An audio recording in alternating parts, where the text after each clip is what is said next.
GPP4 AFA Term 1 Week 2. Mga paraan ng paghahalaman, kahalagahan at suporta ng pamahalaan.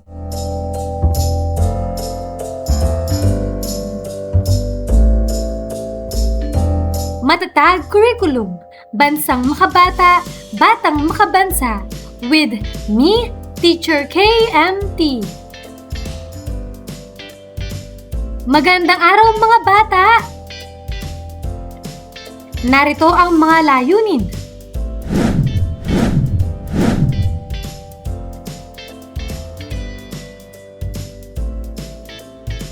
Kaugnayan na paksa bilang isa. Mga iba't ibang alternatibong paraan ng paghahalaman. Maikling balik-aral.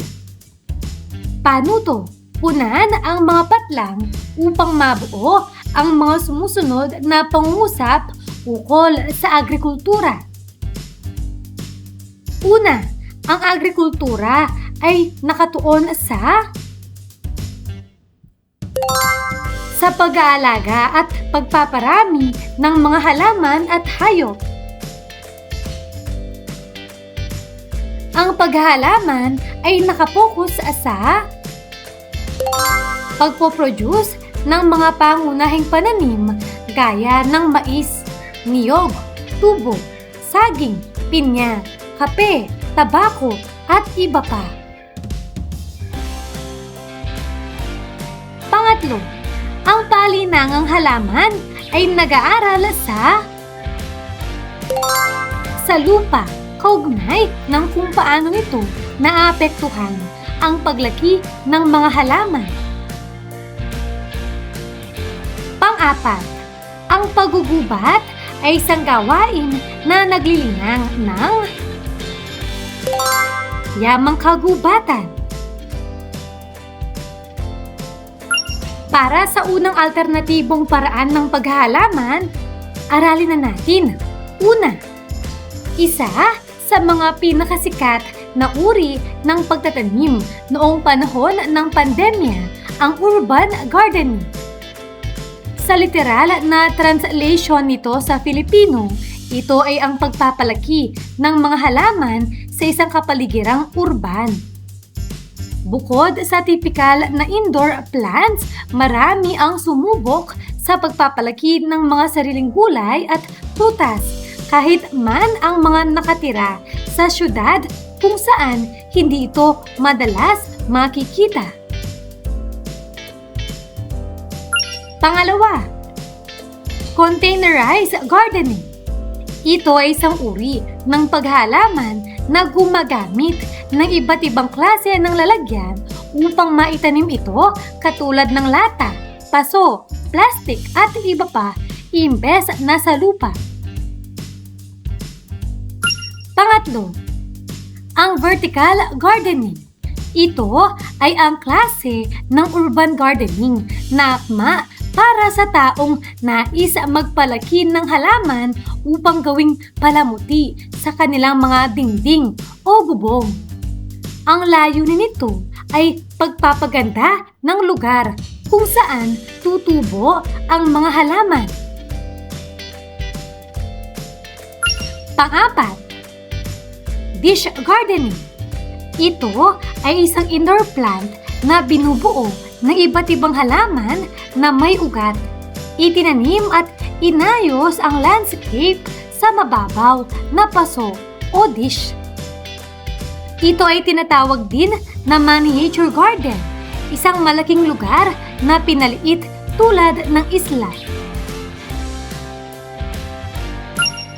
Panglima, ang hydroponic farming ay isang paraan ng pagpapatubo ng mga halaman na gumagamit ng mineral na solusyon sa tubig. Sa halip na itanim ang mga halaman sa isang hardin para gamitin sa lupang sakahan. Ang mga mineral na natatanggap ng mga ugat bilang mga sustansya ay mula sa isang likidong solusyon na naglalaman ng ilang mga kemikal na kinakailangan ng halaman. Ang salitang hydroponics ay nagmula sa salitang Griego na nangangahulugang tubig.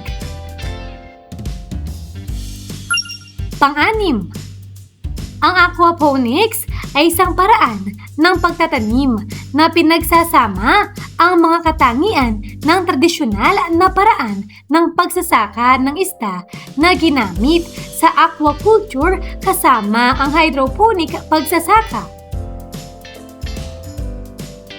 Pang-pito, aeroponics. Ang salitang aeroponics ay isang sistema na naglalagay sa trabaho ng hangin upang makapagpatubo ng mga pananim.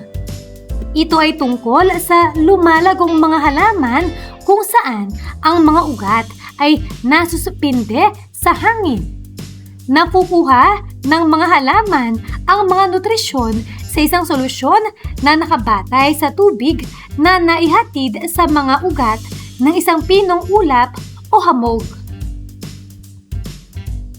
Maikling pagsusulit. Paano to? Basahin at unawaing mabuti ang mga tanong. Isulat ang tamang sagot. Una, ano ang tawag sa pagtatanim ng mga halaman sa lungsod o urban na lugar? Pangalawa, anong uri ng paghaalaman ang gumagamit ng mga lalagyan tulad ng paso, lata, at plastic sa halip na lupa? Pangatlo, anong uri ng paghahalaman ang ginagamit upang mapaganda ang mga dingding o bubong sa pamamagitan ng mga halaman? Pang-apat, ano ang tawag sa paraan ng pagtatanim na gumagamit ng tubig at mineral na solusyon sa halip na lupa? Panglima, anong uri ng pagtatanim ang pinagsasama ang pag-aalaga ng isda at hydroponic farming? Mga tamang sagot.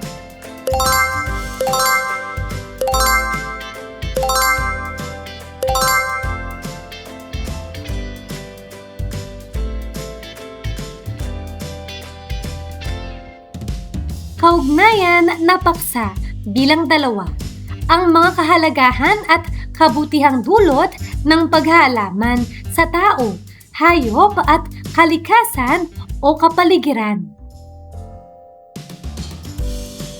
Maikling balik-aral. Paano to? Ipaliwanag ang sumusunod na tanong.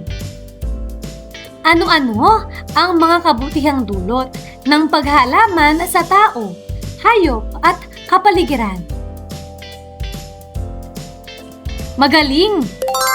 Ang mga kabutihang dulot ng paghahalaman sa tao, hayop at kapaligiran ay nagbibigay ito ng sariwang pagkain at pagkakakitaan sa tao, nagsisilbing tirahan at pinagkukunan ng pagkain ng mga hayop at tumutulong sa pagpapanatiling malinis ang hangin, pagpigil sa pagguho ng lupa at pagpapaganda ng kapaligiran. Talakayin na natin ang mga kahalagahan ng paghahalaman. Una, ang paghahalaman ay mainam para sa mga taong nananatili lamang sa bahay o kaya ay may taglay na pagkahilig sa halaman. Maganda itong libangan kung saan maaari ring mangolekta ng iba't ibang uri ng halaman at magpadami. Pangalawa, bago pa man magkaroon ng iba't ibang makabagong panlunas sa mga sakit, ang mga halaman ang naging katuwang ng tao upang malunasan ang mga karamdaman na siyang ipinasa o ipinamana sa napakaraming henerasyon. Pangatlo, ang pag-aalaga ng halaman ay maaari ring pagkakitaan. Dahil sa angking ganda at likas na benepisyo, marami ang nagnanais na bumili para sa palamuti o iba pang kadahilanan. Pang-apat, ang halaman sa inilalabas nitong oxygen ang nagsisilbing kapalitan ng tao sa carbon dioxide. Nagpo-produce ang mga halaman ng sariwang hangin. Nagbibigay din ang halaman ng sariwang pagkain sa tao. Panglima, kumakapit ang ugat ng halaman sa lupang taniman kaya nakakaiwas sa landslide o pagguho ng lupa. Pang-anim, ang mga halaman gaya ng kalachuchi, ilang-ilang at iba pa ay maaaring magsilbing lilim sa sakit ng araw. Pang-pito, ang mga halaman ay nagpapaganda ng kapaligiran dahil sa makukulay nitong bulaklak at dahon. Aralin din natin ang mga panuntunang pangkaligtasan at pangkalusugan sa paghahalaman. Una, gumamit ng mga kasangkapang nasa maayos na kondisyon. Iwasan ang paggamit ng mga kinakalawang, mapupurol at may sirang kasangkapan o kagamitan. Pangalawa, maglaan ng maayos at matibay na lalagyan para sa mga kagamitan at kasangkapan lalo na kung hindi ito ginagamit. Pangatlo, gamitin ng buong ingat ang mga kagamitan at kasangkapang may talim. Tiyaking walang tao sa iyong likuran o malapit na maaring matamaan ng di sinasadya. Pang-apat, pagtuunan ng pansin ang ginagawa. Iwasan ang pagkikipag-usap o pagkikipagtalo habang gumagawa. Panglima, magsuot ng damit pantrabaho at pamalit na bihisan pagkatapos gumawa. Pang-anim, linisin at itago sa isang ligtas na lugar ang mga kagamitan at kasangkapan. Pang-pito, maghugas ng kamay pagkatapos gumawa. Linisin din ang ilang bahagi ng katawan na narumihan habang gumagawa.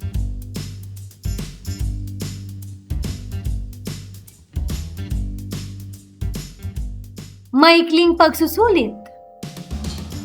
Paano to? Basahin ang bawat pahayag.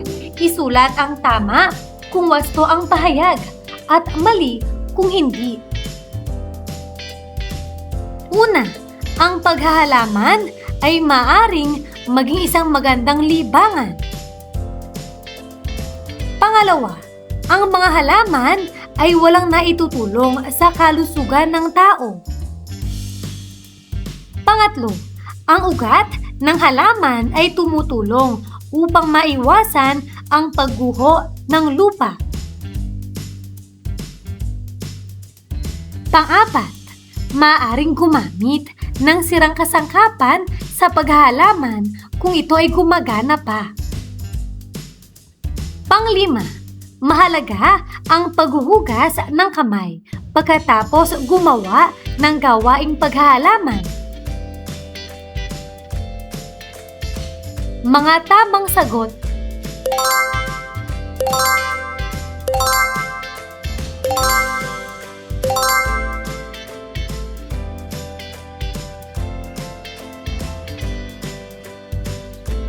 Kaugnayan na paksa bilang 3.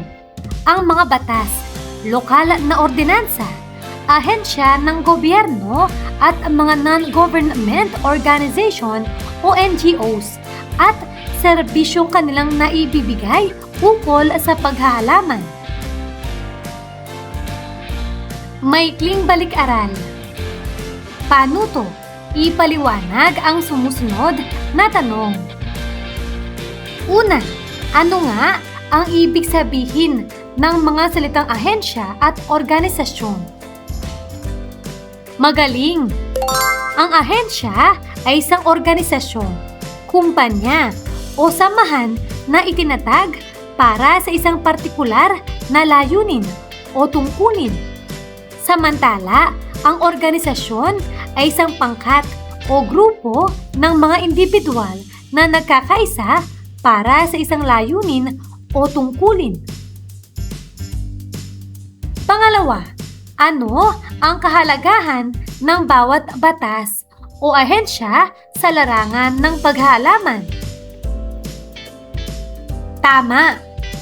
Ang mga batas at ahensya sa larangan ng paghahalaman ay mahalaga upang mapanatili ang kalusugan ng kapaligiran at mapabuti ang kalidad ng agrikultura. Tinutulungan ito ang mga magsasaka at mamamayan na magkaroon ng mas ligtas at mas produktibong paraan ng pagtatanim. Pangatlo, ano pang mga ahensya o organisasyong ang iyong nalalaman o nakakatulong sa larangan ng agrikultura? Mahusay! Ang Department of Agriculture o DA ay tumutulong sa mga magsasaka upang mapabuti ang kanilang ani at mapalakas ang agrikultura ng bansa. Ang International Rice Research Institute o IRRI naman ay nagsasaliksik upang makagawa ng mas magandang uri ng palay na makatutulong sa maraming tao. Narito naman ang mga halimbawa ng mga batas na tumutulong sa larangan ng paghahalaman. Una, Republic Act No. 10068 o ang tinatawag na The Organic Agriculture Act of 2010. Ito ay may layuning itaguyod at suportahan ang organikong pagsasaka bilang isang estratehiya para sa makabuluhang pag-unlad ng sektor ng agrikultura kasama na ang pagtutok sa eksportasyon nito. Pangalawa, Republic Act 9003, Ecological Waste Management Act. Ito ay isang mahalagang batas na may layuning na ang bawat barangay, munisipalidad at mga lungsod na magkaroon ng maayos na plano at programa sa wastong pamamahala ng mga basura. Narito naman ang mga halimbawa ng mga ahensya na tumutulong sa larangan ng paghahalaman. Una, Department of Agriculture o DA. Ito ang ahensya na naglalayong palakasin ang sektor ng agrikultura at pangisdaan sa pamamagitan ng pagtutok sa teknolohiya, pagsasanay, pondo at iba pa. Pangalawa, Agricultural Training Institute o DA-ATI. Ito ang ahensya na nasa ilalim ng kagawaran ng agrikultura na nagbibigay ng iba't ibang pagsasanay, seminar at edukasyon para sa mga magsasaka, mangingisda at iba pang sektor ng agrikultura. Pangatlo, Department of Environment and Natural Resources o DENR. Ito ang ahensya na naglalayong magkaroon ng mga programa para sa kamalayan ng publiko hinggil sa mga isyu tungkol sa kalikasan at kapaligiran. Binibigyang diin ng batas na ito ang pangangalaga sa kalikasan. Pang-apat, Food and Agriculture Organization. Ito ang nagtataguyod ng siguradong supply ng pagkain sa pamamagitan ng pagsasagawa ng mga programa na naglalayong mapabuti ang kalidad ng pagkain, pag-aani at pagsasaka. Maikling pagsusulit, pagtapat-tapatin, Suriin ang itinutukoy na mga pahayag sa hanay A at hanapin ang tamang sagot sa hanay B. Isulat ang titik ng tamang sagot sa sagutang papel. Hanay A. Hanay B. Para sa unang bilang, may layuning itaguyod at suportahan ang organikong pagsasaka bilang isang estratehiya para sa makabuluhang pag-unlad ng sektor ng agrikultura. Narito ang mga pagpipilian. A. DENR. B. DA. C. Organic Agriculture Act of 2010. D. FAO. E. ATI. F. RA 9003. Ano ang tamang sagot?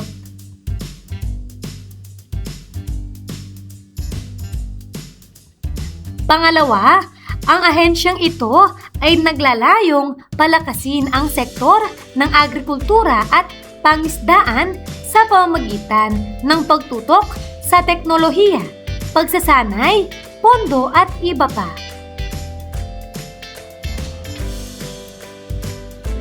Pangatlo, ang ahensyang ito ay naglalayong magkaroon ng mga programa para sa pagpapanatili ng kalikasan at kapaligiran. Pang-apat, ang ahensyang ito ay nagbibigay ng iba't ibang pagsasanay, seminar at edukasyon sa lahat ng sektor ng agrikultura.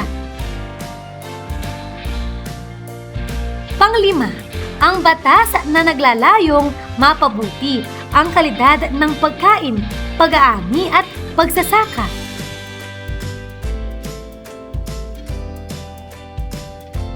Mga tamang sagot.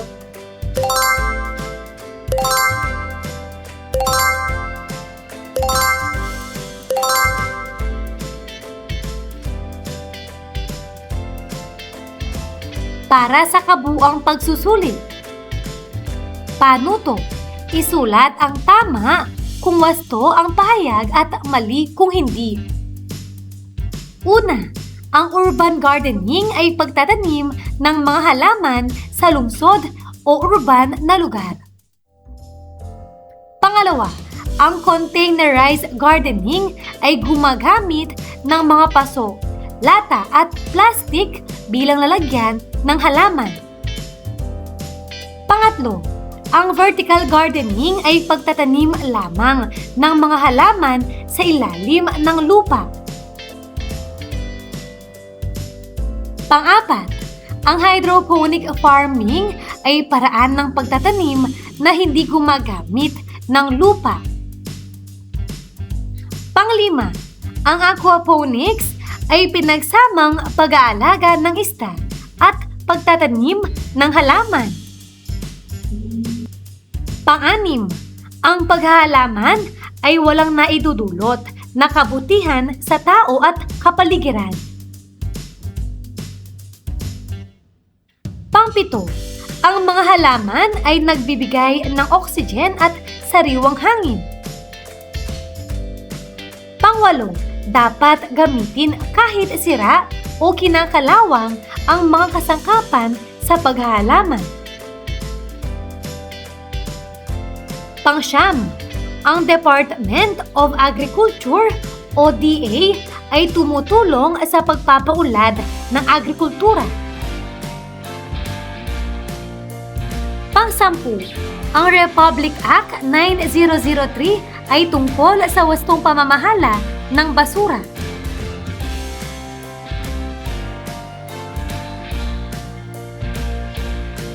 Mga tamang sagot.